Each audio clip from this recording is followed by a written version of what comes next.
الرحمن الرحيم يا بني إسرائيل اذكروا نعمتي التي أنعمت عليكم وأني فضلتكم على العالمين واتقوا يوما لا تجزي نفس عن نفس شيئا ولا يقبل منها عدل ولا تنفعها شفاعة ولا هم ينصرون. الحمد لله رب العالمين والعاقبة للمتقين، الصلاة والسلام على سيد الأنبياء والمرسلين خاتم النبيين محمد وعلى آله وصحبه أجمعين، أما بعد.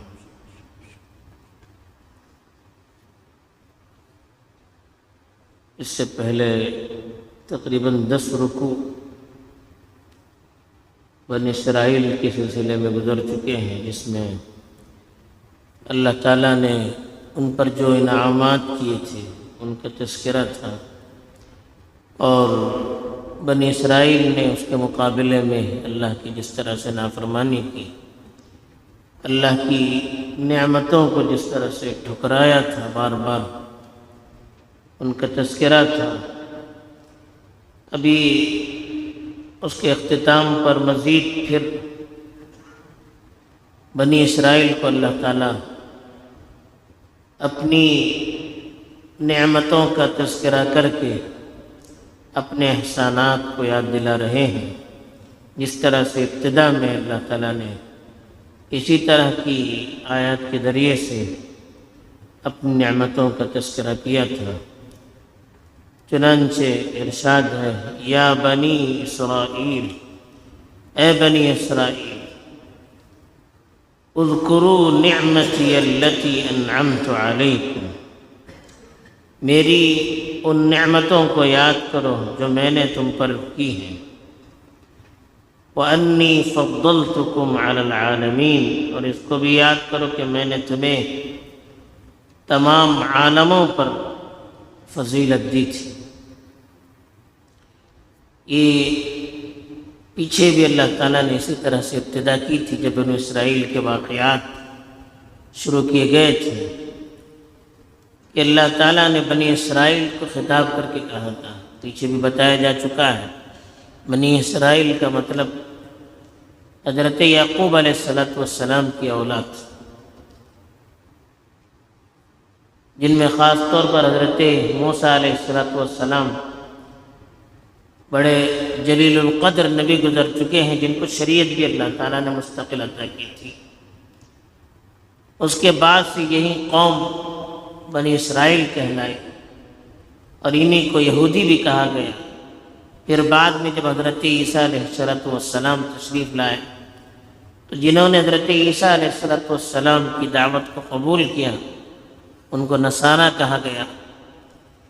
تو ان دونوں کو اللہ تعالیٰ نے اپنے احسانات یاد دلائے تھے. خاص طور پر رسول اللہ صلی اللہ علیہ وسلم کے زمانے میں جو بنی اسرائیل موجود تھے، کہ جو یہود و نصارہ اپنی نسبت ان کی طرف کرتے تھے، ان کو بھی اللہ تعالیٰ نے مخاطب کر کے کہا تھا کہ بنی اسرائیلیو، اذکروا نعمتی التی انعمت علیکم، میری ان نعمتوں کو یاد کرو جن نعمتوں سے میں نے تمہیں نوازا تھا.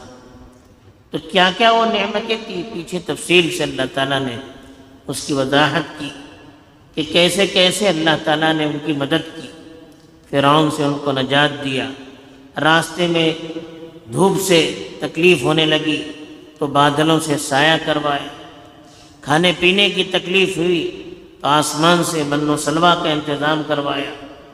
فرعون کے لشکر سے اللہ نے ان کو نجات دی.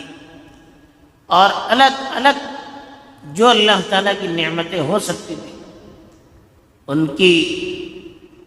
ان کی ضرورت کی بنیاد پر، کبھی ان کے مطالبوں کی بنیاد پر اللہ تعالیٰ نے ان نعمتوں سے انہیں نوازا اور کہا وَأَنِّي فَضَّلْتُكُمْ عَلَى الْعَالَمِينَ، تمام عالموں پر، اس وقت تک کی تمام مخلوقات پر اللہ نے ان کو فضیلت بھی دی تھی. اور ان کو فضیلت دینے کی وجہ یہی تھی کہ اس وقت تک وہ توحید کے علم بردار تھے۔ ایک اللہ کی دعوت کی ذمہ داری اللہ نے ان کو سونپی تھی، اور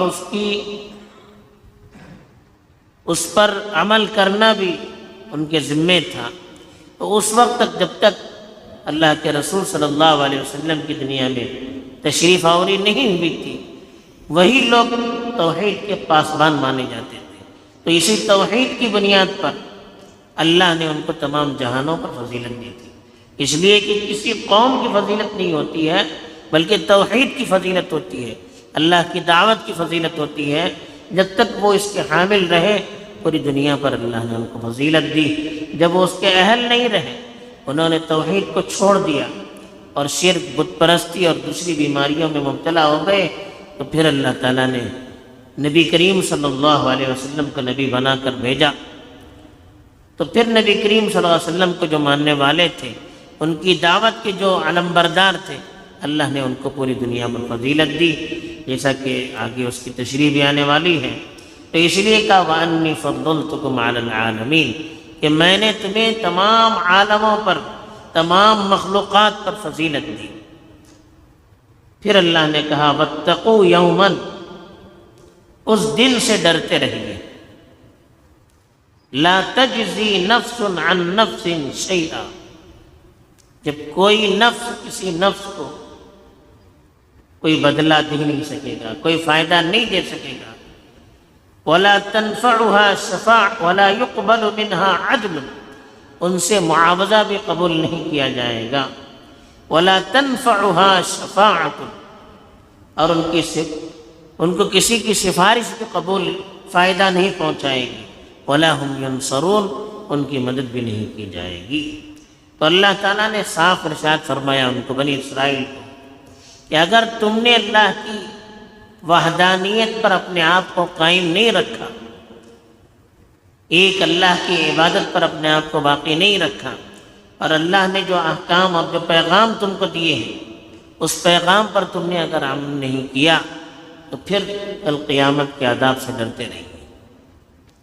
کل قیامت آنے والی ہے، اور قیامت کے دن اللہ کے سامنے پیشی ہونے والی ہے۔